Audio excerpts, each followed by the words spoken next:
Okay, the next mathematical concept we're going to talk about are eigenfunctions and eigenvalues. Did you guys ever talk about those? What class did you talk about those? Okay, that's usually where it shows up a lot. Did Dr. Yule or Dr. Klusnick teach you? Yeah, Klusnick, sorry, I'm saying it wrong.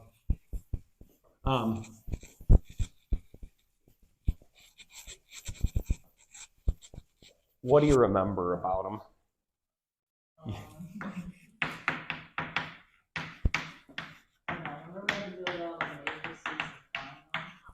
Yeah, okay. So we're not going to worry about matrices for a while, but it is grounded in linear algebra. And the people who developed quantum mechanics had to learn / develop linear algebra. They never saw that math before. The way that we're going to utilize it most of the time in this class is we have an operator that acts on a function.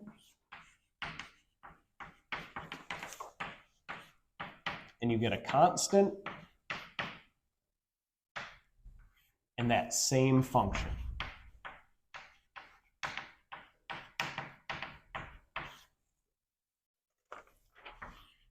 Or a mathematical way to represent it. Do you remember when we talked about the Hamiltonian operator last week? How do we denote an operator? What symbol? Yeah, little hat. So let's say we have some operator B acting on our function. What are we going to get out the other side? That same function, and what's going to be multiplied by that function? Yeah, constant, some number. Okay. Okay. Operators always act to the right. We're going to talk more about operators in a bit, but just know right now they always act to the right.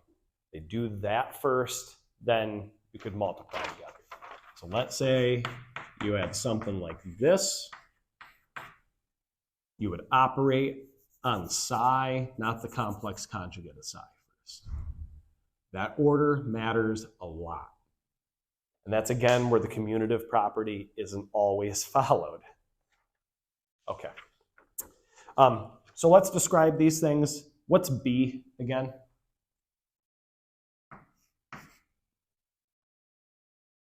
Yeah. Operator. B. Operators operate on a function. A lot of times they're derivatives.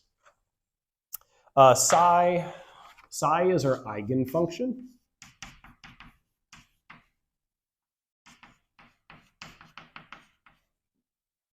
And then what's K again? Yeah. Most of the eigenfunctions we're going to consider in our class are going to be wave functions to talk about how electrons move in different systems. All right. A lot of times what you have to do is you have to prove you have an eigenfunction. Eigenfunctions follow this kind of format. So you got to test them to see, are they or aren't they? Let's look at an example where we consider some function and we're trying to figure out, is it or is it not an eigenfunction? Okay, to erase this side.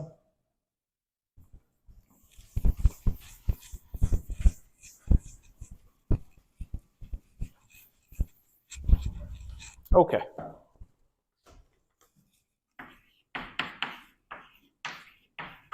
Show that e to the ax is an eigenfunction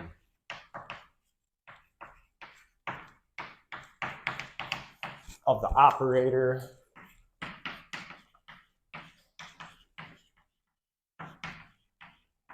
d dx, and find the corresponding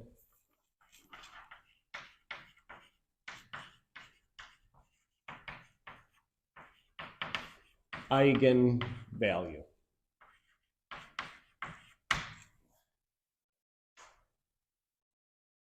What's the eigenvalue again? What'd you say, Lily? You just whispered it. Yep, that's the constant that we get out. Okay, what symbol do you want to give our operator?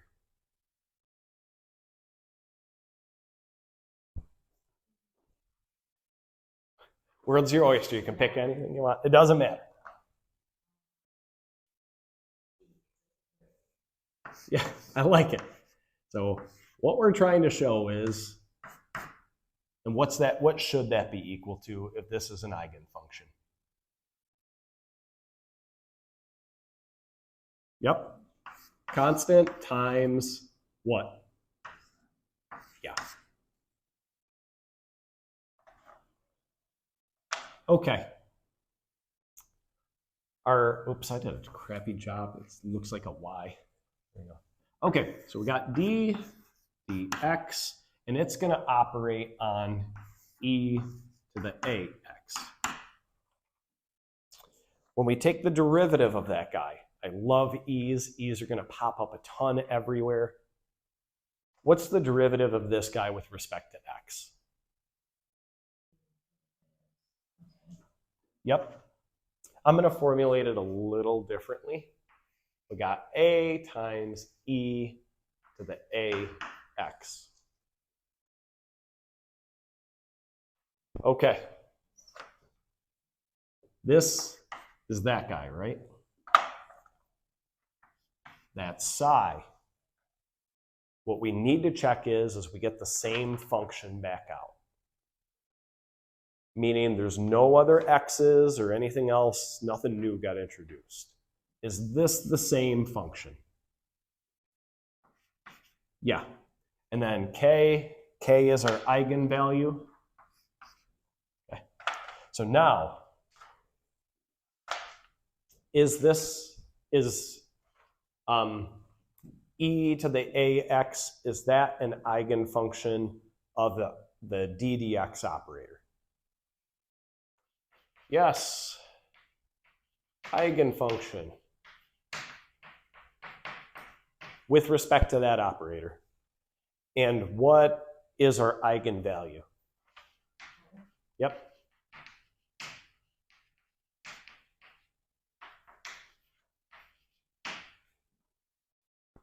We're going to talk about this more, but A tends to be a physical observable, something we can measure. So like if you're looking at IR vibrations or other physical properties like polarizability, we can measure polarizability of atoms. That's what that thing would be. It's just the number that's spit out. Okay, let's do another example. Am I okay to erase this one?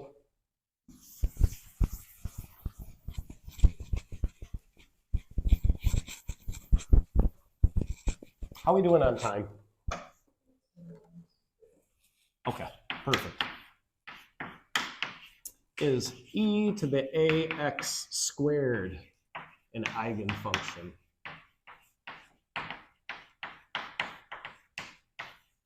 Of the operator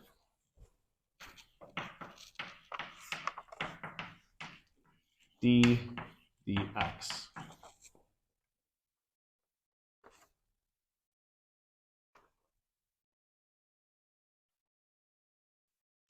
Okay, we got to show, we called this guy d hat, right? We got to try to prove if that's true. Okay, so let's plug in this stuff and let's see what happens.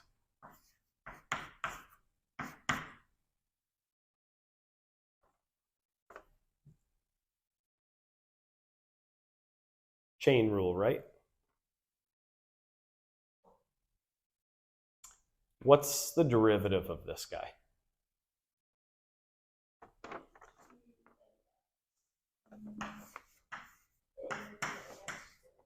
Yeah.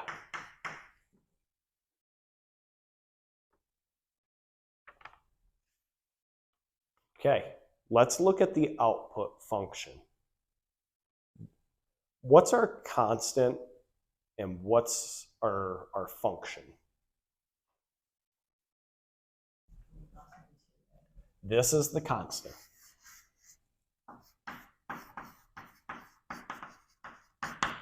What's our new function? Or what is our function?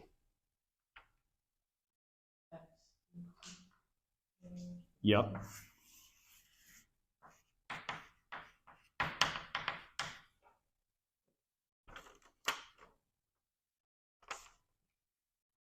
Is this e to the ax squared? Is that an eigenfunction of this operator? Right, it is not. We do not get the same function back out. We added an extra x here. It behaves differently.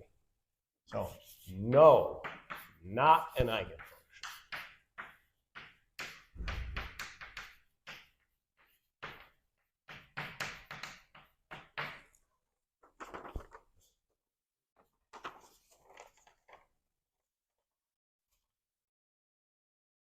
Okay, let's look. You want to do one more example, or do you feel okay? Feel okay? Okay. Big important point. Operators act to the right.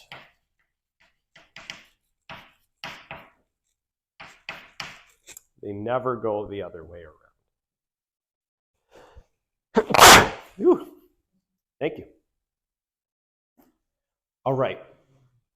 I don't think, you guys want one daily problem or two daily problems?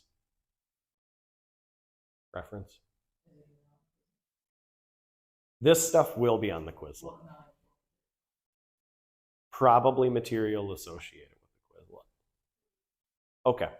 We'll do two daily problems. One's going to be based upon the Bohr model of the atom. The other will be based upon, is it or is it not an eigenfunction?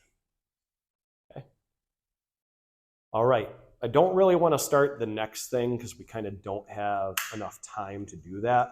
But we're going to talk about wave functions and then like how do we get that function? Like where does it come from? How do we think up of it and stuff like that? And the postulates of quantum mechanics, basically things you have to accept, can't really prove them, but they're there. Yeah, they just are. Which is always really, really annoying. Are there any questions about what we went over today or just in general of what will be on the Quizlet? Is the stuff from lab? The stuff from lab will not be on the Quizlet. The stuff from lab might appear at the like legitimate very end of the semester. So all the basics we're talking about get implemented into the stuff that you're doing. But if you want to do something like real that you could use, you gotta go to that far end. Like this is kind of the inner workings of what's going on. But it's like the baby stuff of what's being done now. Does that make sense, Will? Okay. Any other questions? Okay. And also the stuff that you're doing in lab right now was legitimately impossible, like, say about 20 years ago. Thanks to computing power, like it makes it possible. Okay.